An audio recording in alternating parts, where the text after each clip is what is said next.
Health Talk, made simple by Aziz. She missed dialysis for just a few days and almost lost her life. For millions of people with kidney failure, a dialysis machine isn't just technology. It's a lifeline. It does the job their kidneys no longer can, cleaning toxins and removing excess fluid from their blood. But what happens when that lifeline is disconnected? This is the story of Mary. Mary was 64 years old, a kind woman who had been on dialysis for 3 years. Her life was a strict schedule of treatments, 3 times a week, 4 hours at a time. But she was dependent on others for a ride. One week, her regular driver got sick. Then the backup couldn't make it. The days started to slip by. She felt helpless, watching the phone, hoping for a call that never came.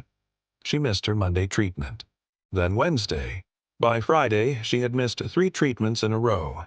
Inside her body, a silent crisis was unfolding. Without dialysis, toxins that her kidneys should have removed were building up, poisoning her from the inside. Her blood potassium levels were rising to dangerous heights, threatening to stop her heart. Gallons of fluid that she drank but couldn't excrete were beginning to collect in her tissues. Her body was starting to shut down. She came to the emergency room in the middle of the night, gasping for air.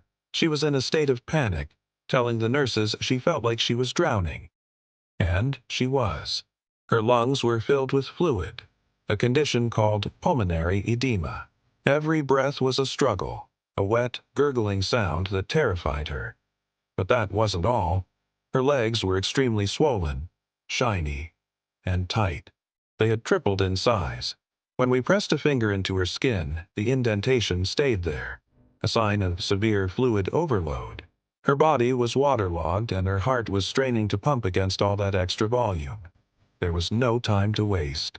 We had to do emergency dialysis. This isn't like a regular treatment.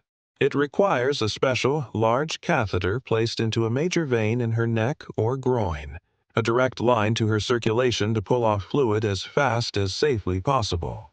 We initiated the treatment and began to remove the excess water. Over the next several hours, we removed 5 liters of fluid. To put that in perspective, that's more than 2 large soda bottles worth of water that was suffocating her lungs and straining her heart. She was not out of the woods yet. Her body was in shock. She was weak, and her electrolytes were dangerously imbalanced. She needed dialysis every day for a week just to survive. Each day, we cleaned her blood, slowly removing more fluid, and watched as her body began the long, slow process of recovering.